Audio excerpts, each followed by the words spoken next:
Bonjour et bienvenue dans cette vidéo. Aujourd'hui, je vous présente le simulateur Tom. Vous allez le découvrir grâce à certains menus que vous pouvez déjà avoir à l'écran, mais vous allez les voir fonctionner. Vous allez vraiment vous rendre compte que c'est un simulateur qui va vous apporter beaucoup de valeur en tant qu'acquéreur. Mais avant d'aller plus loin, je souhaitais déjà dire merci, merci, merci à tous ceux qui nous ont fait confiance dès le départ en téléchargeant à plus de 1500 la version précédente de notre simulateur. Eh bien, nous avons sorti quelque chose de beaucoup plus poussé. Nous l'avons appelé Tom et vous allez le voir en action dès maintenant. Alors, l'une des premières problématiques auxquelles vous allez être confronté, si jamais vous décidez d'acheter dans le neuf ou d'acheter un bien à rénover en empruntant les frais de travaux, c'est qu'il y a des frais cachés dont votre banquier vous parlera peu, voire pas du tout. L'impact que ça peut avoir sur vous, c'est que vous pouvez vous retrouver littéralement à devoir sortir tous les mois 400 ou 500 euros pour payer des intérêts, mais que vous n'étiez pas au courant. Ce n'est pas une arnaque, c'est juste un non-dit. Et c'est une pratique assez courante que de ne pas complètement donner l'information aux acquéreurs. Ainsi, en fait, les banquiers s'en lavent totalement les mains. Il faut savoir que pour le banquier, vous êtes censé être au courant, sauf que vous ne pouvez pas savoir ce que vous ne savez pas. Vous suivez la logique? Et le but, justement, grâce à Tom, c'est de pouvoir répondre à ce genre de questions. Alors, mettons-nous dans le cas de quelqu'un qui veut faire construire sa résidence principale. Donc, la personne va devoir emprunter pour le terrain, pour les travaux de construction, pour les finitions et potentiellement pour des frais comme, par exemple, les frais de notaire. Comment est-ce qu'on va réussir à faire la simulation dans Tom? Eh bien, tout simplement, on va cliquer dans calculer les intérêts intercalaires dans le 9.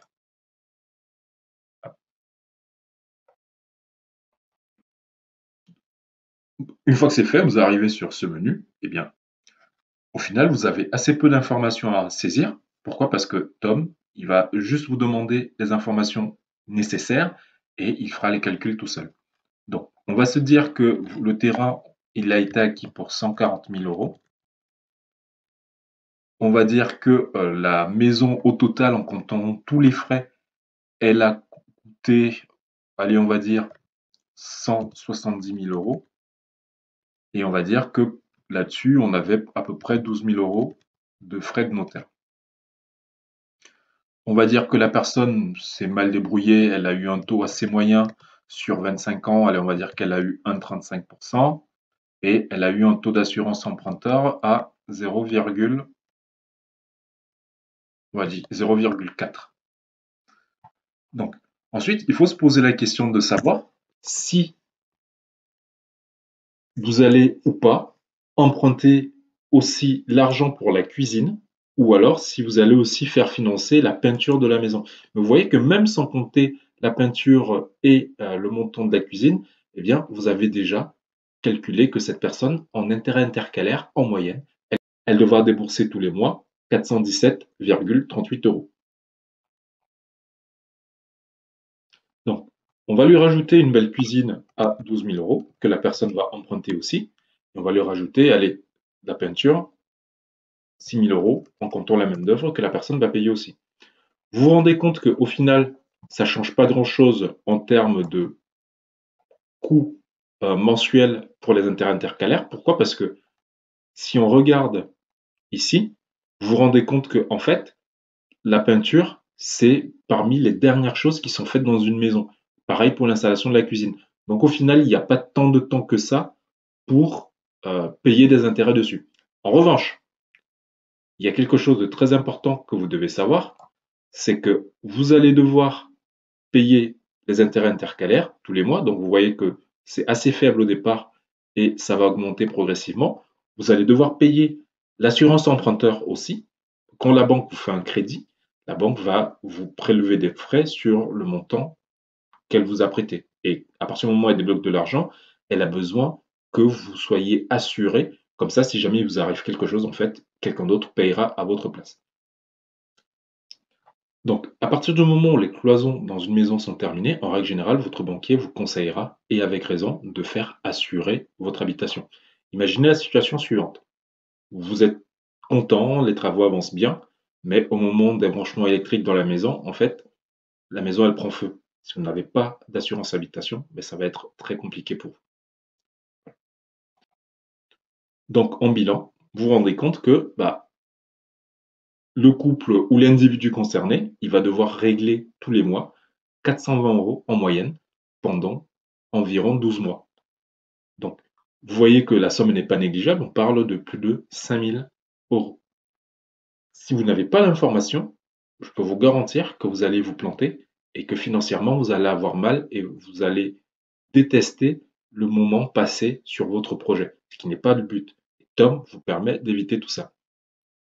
Alors, on en a fini pour la partie interintercalaire, mais par contre, j'ai envie de vous montrer quelque chose qui a été mis dans cette version du simulateur. C'est que si jamais vous avez des questions, par exemple, il vous suffit de cliquer sur l'icône de Tom. Regardez, hop. Et là, ça vous emmène dans une page où vous avez une sorte de FAQ qui vous permet en fait de voir si les questions que vous vous posez, elles ont déjà une réponse. Donc là, on va revenir à l'accueil. Maintenant, on va aller dans le clou du spectacle. On va calculer la capacité d'emprunt personnalisée. Alors, en règle générale, quand vous allez voir un simulateur en ligne, ce qui va vous être demandé, c'est combien vous voulez emprunter et ensuite ils vont vous faire un calcul pour vous dire voici la mensualité correspondante. Pour faire ça, en fait, c'est très simple avec Tom. Vous cliquez sur calculer rapidement la mensualité d'un crédit ou calculer le capital empruntable pour une mensualité donnée. Donc, vous cliquez là, par exemple. Imaginons que vous souhaitiez emprunter 250 000 € sur 20 ans. Vous voyez que ça vous fait une mensualité de 1 223,92 € assurance comprise. Maintenant, imaginons que vous souhaitiez passer à, allez, on va dire 15 ans. Hop, vous voyez que le taux il a changé, la mensualité elle est passée à 1 550,64 €. Maintenant, si vous vous posez la question inverse, vous vous dites, je veux pouvoir mettre au maximum, tout compris, 800 € par mois, et je veux emprunter sur 20 ans, eh bien Tom sait faire le calcul aussi. Ça vous fera 163 136,28 €, donc à peu près en arrondissant 163 000 €.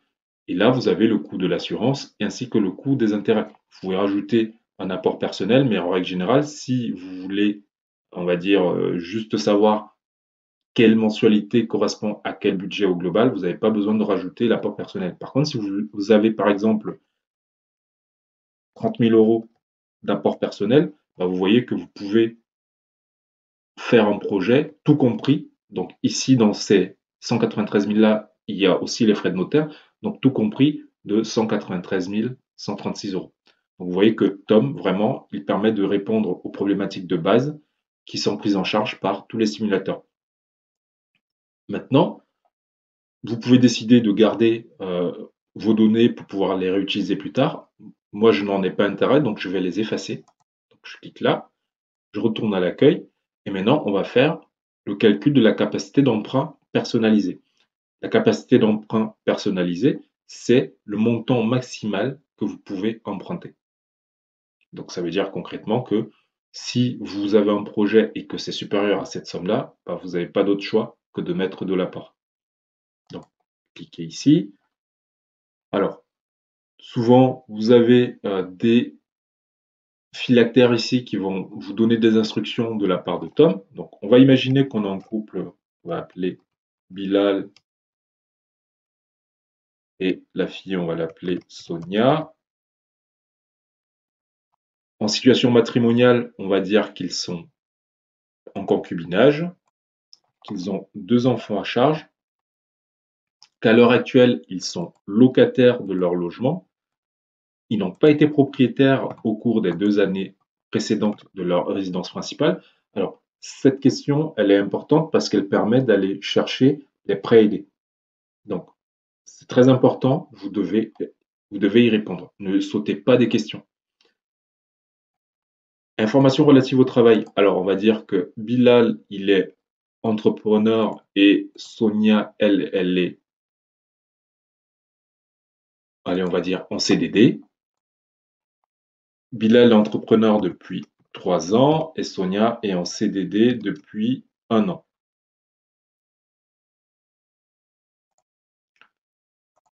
Est-ce que Bilal est au chômage partiel? Non. Sonia non plus n'est pas du tout au chômage partiel.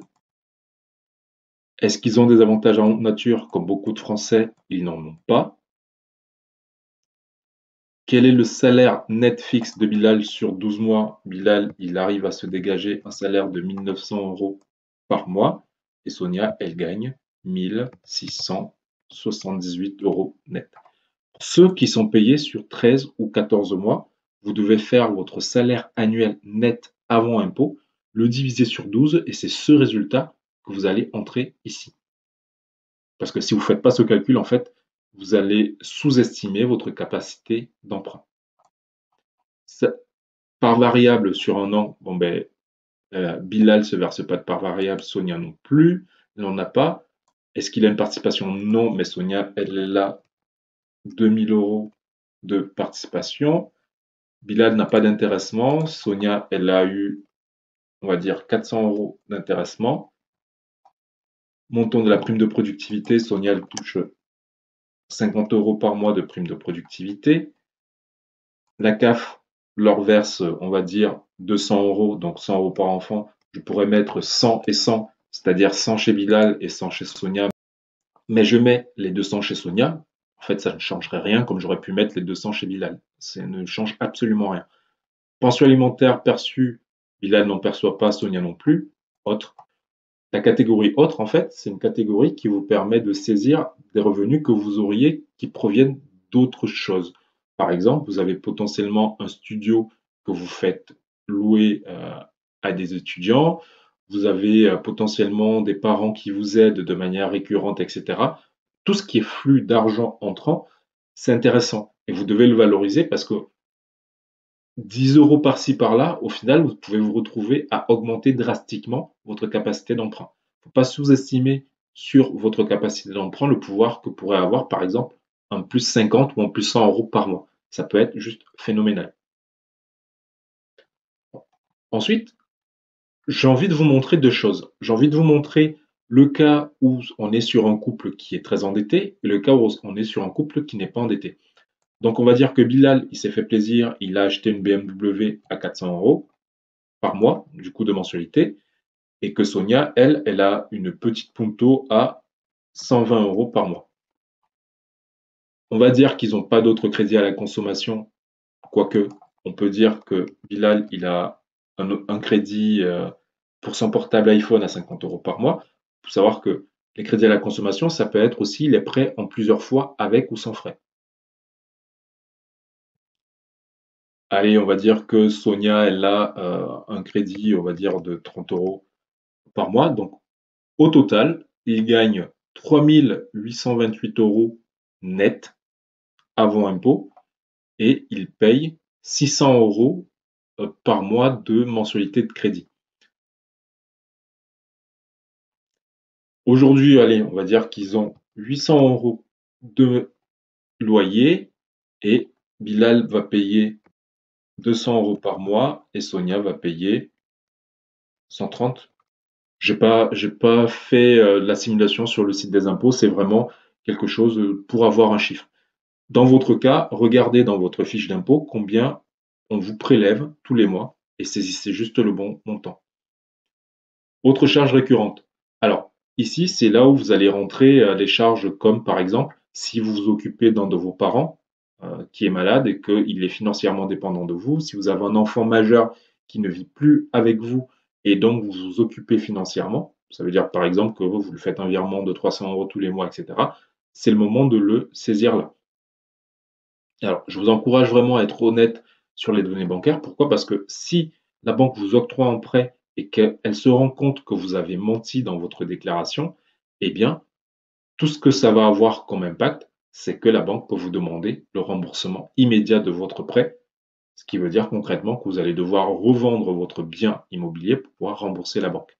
Et ça, c'est vraiment pas du tout une situation que vous souhaitez. Ensuite, sur la tenue des comptes, eh bien, on se dit que, allez, c'est pas des flambeurs.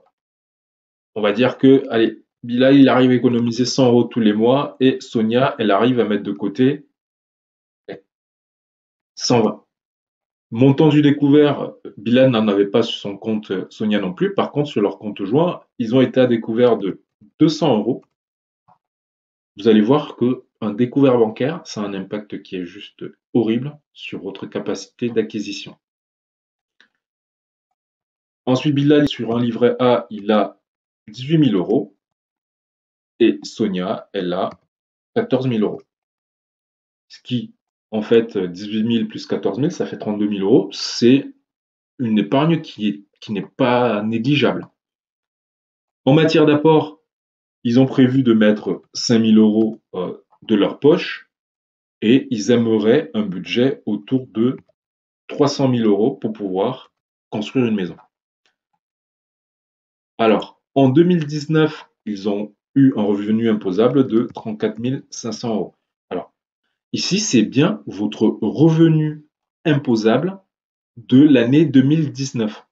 Concrètement, ça veut dire que vous allez aller sur le site des impôts ou prendre votre déclaration d'impôt et vous allez regarder votre revenu imposable. Ne prenez pas ce que vous avez gagné au cours de l'année parce que vous avez soit un abattement fiscal de 10% de cette somme-là et le résultat de ce calcul fait votre revenu imposable, soit alors vous avez des frais réels qui viennent se retrancher à ce que vous avez gagné et ça fait votre revenu imposable. Donc votre revenu imposable, il est toujours inférieur à ce que vous avez réellement gagné. Maintenant, une fois que c'est fait, on va cliquer sur le bouton étape suivante. Et ici, on va arriver sur un écran qui permet, attendez, je vais juste dézoomer, comme ça vous pouvez voir l'entièreté. On va juste arriver sur cet écran et leur projet, ça peut être soit d'acheter un bien dans l'ancien, soit d'acheter dans le neuf, c'est-à-dire sans travaux ou en vente en état futur d'achèvement, soit alors faire construire avec ou sans achat de terrain. Dans leur cas, ils n'ont pas de terrain, ils n'ont pas hérité, etc. Donc ils vont cliquer sur faire construire. Là, vous devez voir qu'il y a des données qui ont été pré-remplies et par conséquent, l'idée c'était vraiment de vous montrer comment ça marche. Je vais vous faire, l'idée c'était de gagner du temps, donc j'ai pré-rempli certaines informations qui prennent un peu de temps à aller chercher. Je vous explique le principe. Le principe c'est de dire, donc je vais laisser le code postal. Le principe c'est de dire, ok, on a décidé de faire construire une maison, on cherche dans 3-4 villes. En général, ça se passe comme ça. Vous n'allez pas dire on mise tout sur cette ville-là parce que de toutes les façons, vous n'êtes pas certain de trouver un terrain à cet endroit. L'idée, c'est de justement vous donner avec Tom, et c'est vraiment ce qui rend Tom unique, c'est vraiment de vous permettre de comparer financièrement les villes entre elles. Comment on fait cette comparaison-là? C'est que dans certaines villes, vous allez avoir droit à des prêts aidés et dans d'autres, pas du tout. L'idée, c'est que justement, en tenant compte de votre situation fiscale, de votre situation familiale et de votre projet, que Tom puisse faire ce calcul-là et de vous dire, attention, si vous achetez dans telle ville et pas dans telle autre, en fait, vous allez perdre le bénéfice des prêts aidés. Et donc, c'est exactement ça que Tom va faire. Alors, comment ça marche? Je vous fais la démonstration tout de suite. On ne va pas mettre l'île tout de suite et on va prendre le cas des villes qui partagent le même code postal. On va prendre par exemple le 31 140 qui donne plusieurs villes. Vous avez Aucanville, vous avez Launaguet, vous avez Pêche-Beaunieuse, Saint-Loup-Cama, Montberon, Fontbozard, Saint-Alban. Donc l'idée, c'est justement que vous saisissiez le code postal et que vous veniez choisir la ville correspondante ici. Donc pour rester cohérent avec notre étude de cas, on va refaire la sélection avec le 59 000, donc c'est la ville de Lille. Donc en gros, Bilal et Sonia cherchent à acheter à Lille, à Mouveau, à Tourcoing ou à Villeneuve d'Ascq. L'idée maintenant, c'est de voir quelles sont les spécificités de chacune de ces villes. On clique sur étape suivante. Donc là, vous pouvez constater que déjà, d'une part, ils ne sont endettés qu'à 31%, mais vous allez dire, mais C'est pas de logique. Ils sont censés s'endetter à 33% au maximum. Mais pourquoi ils sont endettés qu'à 31%? Ton simulateur, il marche pas. Tom, il nous dit des conneries. Est-ce que c'est ce que vous pensez? Eh bien, eh bien non. Tom ne dit pas des conneries. Souvenez-vous, le couple a fini à découvert. Et quand le banquier voit que vous finissez à découvert, en fait, il va vous sanctionner. Il vous permettra d'emprunter moins que quelqu'un qui ne finit pas à découvert. C'est la raison pour laquelle, entre autres, ils vont perdre 2% de capacité d'endettement. Et ensuite, bon, ben, ils ont un reste à vivre. Le reste à vivre, pour aller très vite, parce que ce n'est pas l'objet de la vidéo, c'est juste une somme que le banquier va calculer et qui lui permet de savoir si, une fois que vous avez payé votre crédit, il vous reste suffisamment pour vivre, vous et votre famille. Pourquoi? Parce qu'il est pragmatique. Il se dit que si vous devez arbitrer entre manger et payer la traite de votre crédit, eh bien, vous allez choisir de manger, ce qui est humain, ce qui est normal. Donc, il anticipe. C'est la raison pour laquelle il va calculer ce ratio. Donc là, maintenant, on constate qu'ils vont pouvoir emprunter 150 424 euros avec 28 748 euros de coût du crédit, plus l'assurance. La ville de Lille, c'est une ville éligible au prêt à taux zéro, que c'est une zone en prêt à taux zéro A, et qu'ils vont pouvoir toucher 57 0,23 euros en montant maximum du prêt à taux zéro. Le prêt à taux zéro, pour ceux qui ne le savent pas, c'est une somme d'argent sur laquelle vous n'allez pas payer d'intérêt au cours de votre emprunt, et ça marche pour l'acquisition des logements neufs, soit déjà construits dans lesquels personne n'a jamais habité, soit quand vous faites construire. Ça marche sur conditions de ressources et sur conditions de géographie. Il y a aussi la composition familiale qui joue. Donc c'est vraiment ces trois éléments-là. On voit ensuite que la ville de Mouveau, pareil, elle est éligible au prêt à taux zéro, mais cette fois-ci, elle est en zone B1. Ensuite, on voit que la ville de Tourcoing, c'est pareil. Par contre, on se rend compte que la ville de Villeneuve-d'Ascq, elle n'est pas éligible au prêt à taux zéro et que du coup, entre une ville comme Tourcoing où ils pourraient emprunter 150 424 et une ville comme Villeneuve-d'Ascq où ils ne peuvent emprunter que 142 557, pour rappel, pour exactement la même mensualité, eh bien, le couple va peut-être se dire, bon, bah finalement, à moins vraiment de tomber sur le bien de nos rêves et de décréter que Villeneuve d'Ascq, c'est vraiment l'endroit où on a envie de vivre, financièrement, ça vaut quand même le coup de regarder ce qui se passe à Tourcoing, ou à Mouveau, ou à Lille. Maintenant, on va faire quelque chose. On va retourner dans les données du couple et on va juste, pour commencer, retrancher le découvert. Comme ça, vous allez voir l'influence que ça a. Retenez bien ce chiffre, 150 424 euros. Donc c'était là, on va supprimer les 200 euros de découvert. On va retourner là. Et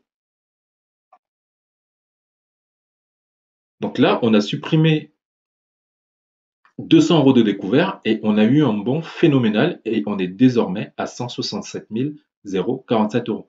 Donc vous vous rendez compte que le simple fait d'avoir supprimé 200 euros de découvert, déjà, ils peuvent emprunter à 33%.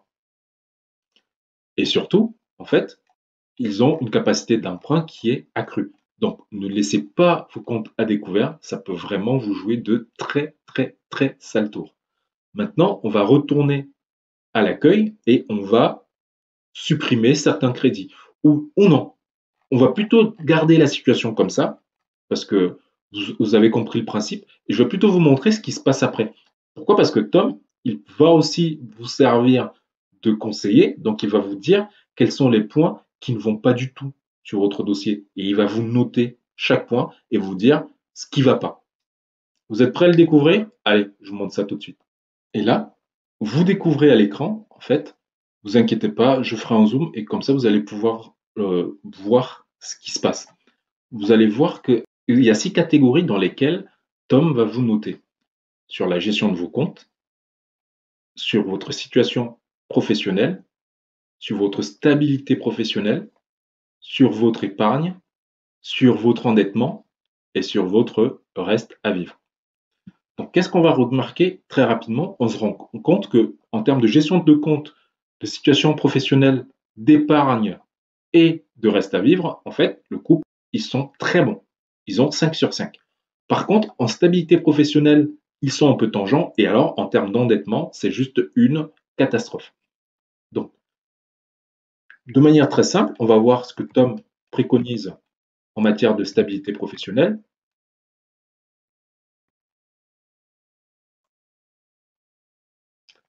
Donc, pour leur stabilité professionnelle, Tom, ce qu'il leur dit, c'est que leur situation n'est pas idéale. Pour que la banque les suive, il faut que celui qui est entrepreneur, qu'il soit stable en chiffre d'affaires, mais aussi en rentabilité. C'est-à-dire que la banque va regarder ces 3 derniers bilans d'entreprise pour savoir si c'est une entreprise qui tourne. Ça va être très compliqué d'aller chercher un prêt si vous n'avez que un bilan. Deux, en général, vous commencez à avoir des arguments parce que la banque commence à avoir une récurrence, mais moins de 2 bilans.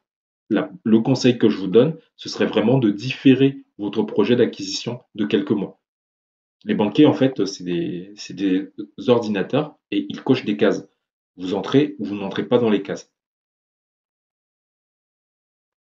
Donc là, vous voyez que le moyen d'améliorer le dossier, ce serait d'avoir une épargne de précaution supérieure à 8 mois de mensualité, etc.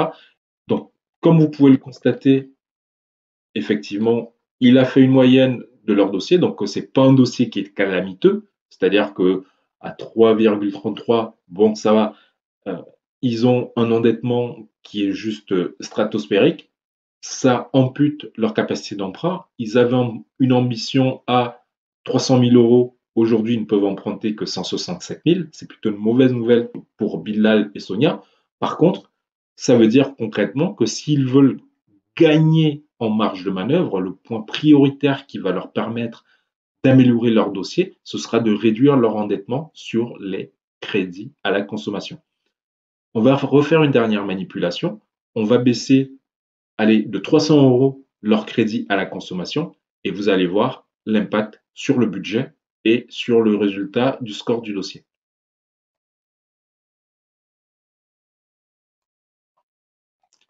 Alors, donc, on va chercher les crédits.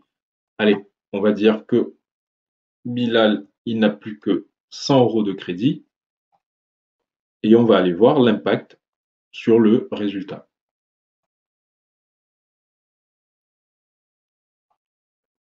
Et là, vous voyez qu'ils sont toujours à 33% et que là, ils sont passés à 242 606 euros.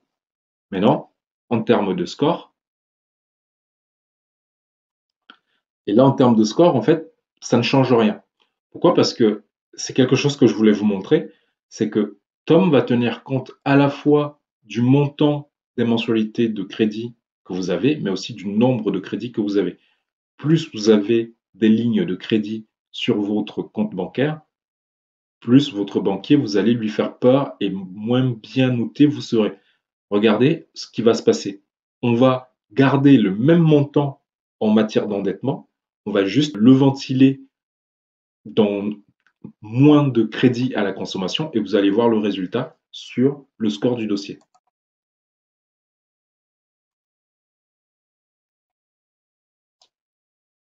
Donc là, on va dire que plutôt que d'avoir 100 et 50, on va dire qu'il a 150 et on va supprimer ça.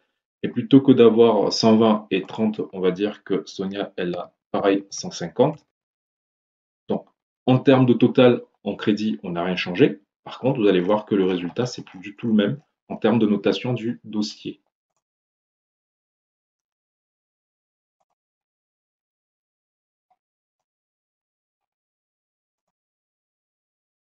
Vous voyez qu'ils sont passés de 1 à 2 sur 5. Donc, ça reste dans le rouge. Pourquoi? Parce que ça fait toujours beaucoup d'argent. Pour rappel, ils ont 300 euros de mensualité de crédit autre, donc des crédits à la consommation, et ils gagnent 3600. Donc ça fait une somme qui est vraiment pas du tout négligeable. Si on fait le calcul rapidement, ça doit faire autour de 9% d'endettement, rien que pour les crédits à la consommation, c'est énorme. Donc, on va aller à l'accueil pour faire le bilan de cette vidéo. Donc, vous avez découvert Tom. Vous avez vu ce qu'il est capable de faire et encore, je ne vous ai pas tout montré parce que sinon on y passait vraiment des heures. Je vous ai présenté Tom et vous avez découvert ses fonctionnalités premium. Maintenant, la question que vous devez vous poser, c'est comment vous pouvez faire pour vous procurer Tom. Eh bien, vous allez cliquer sur le lien en bas de cette vidéo et vous allez découvrir comment vous procurer Tom. Vous allez arriver sur une page où on vous expliquera tout. N'hésitez pas dans les commentaires à dire ce que vous pensez de Tom et d'ici là, comme d'habitude, à votre succès.